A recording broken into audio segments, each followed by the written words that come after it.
Hello everyone, आप सभी का स्वागत है Bhuvan service centre official YouTube channel पर। इस लेक्चर के माध्यम से महत्वपूर्ण सूचना से संबंधित हम चर्चा करेंगे, जो कि जेएक द्वारा इस सूचना को जारी की गई है। जितने भी पारा शिक्षक हैं वर्तमान समय पर पोस्टेड किसी भी स्कूल पर, उन सभी के लिए एक आवश्यक सूचना जेएक के माध्यम से जारी की गई है। इस सूचना को समझने की आवश्यकता है सभी शिक्षकगण को, ताकि जो अभी तक टेट को क्वालिफाई नहीं कर पाए हैं और प्रशिक्षित हैं, उन सभी शिक्षक के लिए ये आवश्यक जानकारी है। और जो नोटिस रिलीज हुई है, उस नोटिस के माध्यम से क्या कुछ मेंशन की गई है, सभी पॉइंट को हम एक करके एक्सप्लेनेशन करेंगे। सभी उम्मीदवार इस लेक्चर में अंतिम रूप से बने रहेंगे, ताकि उस नोटिस को अच्छी तरह से समझ पाए और सभी अपीयर हो पाए। नोटिस इसलिए जारी की गई है और 2022 से ही इसकी प्रक्रियाएं स्टार्ट है।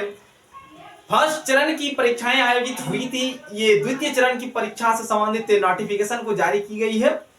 तो जितने भी पारा शिक्षक हैं वर्तमान समय पर, उसको नाम में भी चेंज की गई है।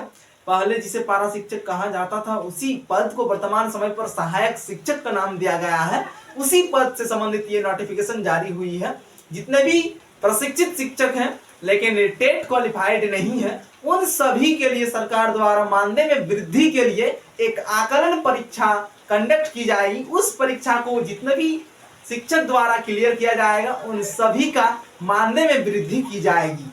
तो उस शिक्षक को परीक्षा में अपीयर होने की आवश्यकता है और परीक्षा को पास करने की भी आवश्यकता है, तभी आपका मानदेय वृद्धि की जाएगी। ठीक है, इससे संबंधित 2022 से ही प्रक्रियाएं स्टार्ट है। फर्स्ट चरण की परीक्षाएं जेट के माध्यम से कंडक्ट की गई थी। जितने भी उम्मीदवार उसमें अपीयर हुए थे और जो क्वालिफाइड नहीं कर पाए हैं या फिर कुछ वंचित रह गए, सभी के लिए इस नोटिफिकेशन के आधार पर अपीयर होने की आवश्यकता है, यदि मानदेय में वृद्धि पाना चाहते हैं तो इसका एलिजिबिलिटी क्राइटेरिया क्या रहेगी। एस्पिरेंट्स तो पारा शिक्षक हैं और प्रशिक्षित हैं लेकिन टेट क्वालिफाइड नहीं है, उन सभी के लिए ये आकलन परीक्षा कंडक्ट की जाएगी जेक के माध्यम से। कैटेगरी के आधार पर फीस स्ट्रक्चर क्या रहेगी, उस पॉइंट पर वही आएंगे हम। कैंडिडेट्स थोड़ा सा पेशेंस बनाकर लेक्चर को सुने, ठीक है। और एक एक पॉइंट को हम एक्सप्लेनेशन कर रहे हैं ताकि कैंडिडेट्स का कोई भी दुविधा ना रहे। सभी पॉइंट को समझते हुए इसमें अपीयर जरूर हूं। और नोटिफिकेशन जो रिलीज की गई है, अभी आवेदन प्रक्रिया स्टार्ट नहीं हुई है, कब से होगी सभी डेटा को एक्सप्लेनेशन कर रहे हैं। सभी स्टूडेंट ध्यानपूर्वक सुने, ठीक है। एलिजिबिलिटी क्राइटेरिया क्या है, पारा शिक्षक होना चाहिए लेकिन टेट क्वालिफाइड नहीं है, मानदेय में वृद्धि पाना चाहते हैं, उन सभी को इसमें अपीयर होने की आवश्यकता है। जेक के माध्यम से ऑफिशियल वेबसाइट के माध्यम से इस नोटिफिकेशन को जारी भी कर दी गई है, ठीक है। यहाँ पर सभी स्टूडेंट ध्यान देंगे, बोर्ड में जेटेट उत्तीर्ण नहीं यानी क्वालिफाइड नहीं है, उन सभी को अपीयर होने की आवश्यकता है। जो जेटेट क्वालिफाइड है, उन सभी को मानदेय जितना मिलना चाहिए उतना दिया जा रहा है। जो क्वालिफाइड नहीं है टेट, उन सभी को अपीयर होने की आवश्यकता है। नेक्स्ट पॉइंट है, ऑफलाइन किस स्थिति से कर पाएंगे, ठीक है। आकलन परीक्षा जो आयोजित की जा रही है, द्वितीय चरण की आकलन परीक्षा है।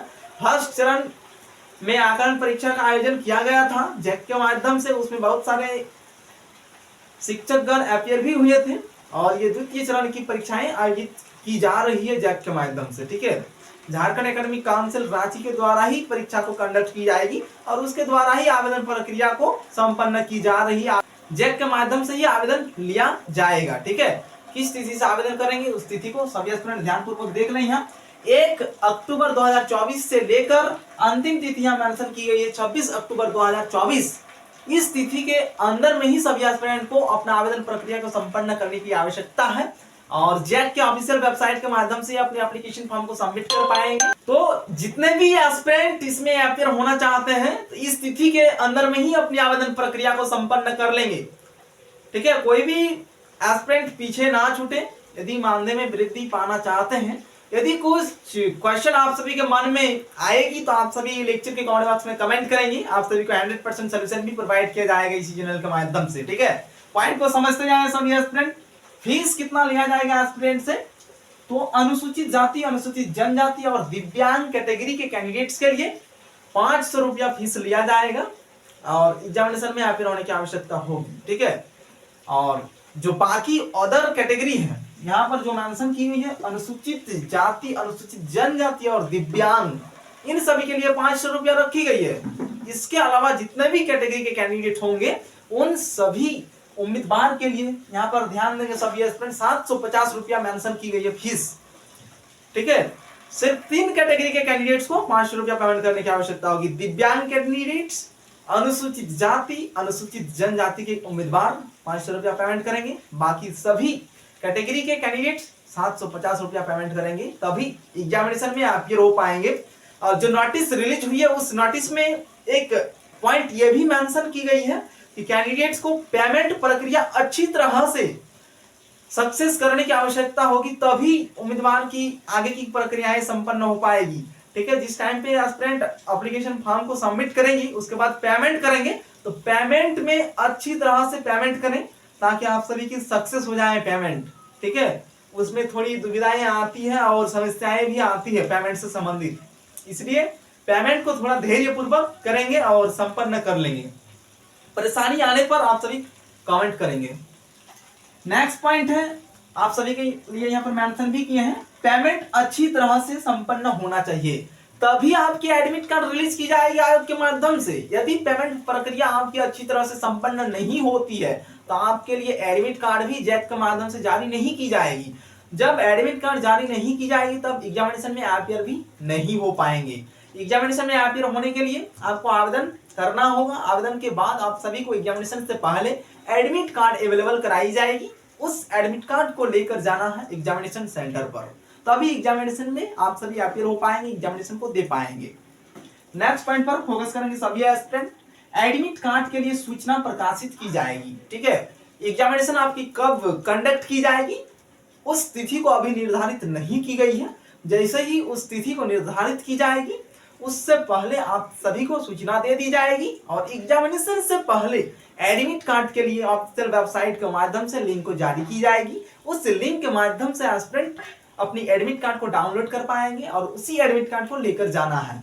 तो मुख्य निचोड़ बात समझ लें सभी एस्पिरेंट, इस एग्जामिनेशन में सिर्फ अपियर होने के लिए आपके पास एलिजिबिलिटी क्राइटेरिया के तौर पर प्रशिक्षक का पद होना चाहिए और टेट उत्तीर्ण नहीं, इस कंडीशन में यदि है एस्पिरेंट और मानदेय में वृद्धि पाना चाहते हैं तो उन सभी को इस परीक्षा में अपियर होने की आवश्यकता है। बाकी अदर एस्पिरेंट के लिए इसमें कोई चांसेस नहीं है। ठीक है, समझ में सभी एस्पिरेंट। यदि कुछ दुविधा होंगी तो एस्पिरेंट कमेंट करेंगे, लेक्चर में आप सभी को सॉल्यूशन प्रोवाइड किया जाएगा। जो भी आगे की प्रक्रिया चलाई जाएगी जैक के माध्यम से, उन सभी से अवगत होने के लिए कैंडिडेट चैनल को सब्सक्राइब करके रखेंगे ताकि आगे की सभी जानकारी को आप सभी प्राप्त कर सके इसी चैनल के माध्यम से। ठीक है, बाकी जो भी जैक के माध्यम से नोटिफिकेशन आएगी या फिर कुछ सूचनाएं आती है आप सबको इन्फॉर्म की जाएगी। इसी चैनल से सभी एस्पिरेंट जुड़े रहेंगे ताकि जल्द से जल्द आप सभी विभिन्न प्रकार के सूचनाओं को जान पाए। जैक के ऑफिशियल वेबसाइट के माध्यम से ही इसकी आवेदन प्रक्रिया को संपन्न कर पाएंगे। जो जैक रांची उसी के ऑफिशियल वेबसाइट में आप सभी जाएंगे। यदि परेशानी आएगी कुछ भी तो आप सभी कमेंट कर देंगे, आप सभी को सॉल्यूशन प्रोवाइड कर दिया जाएगा। ठीक है, धन्यवाद।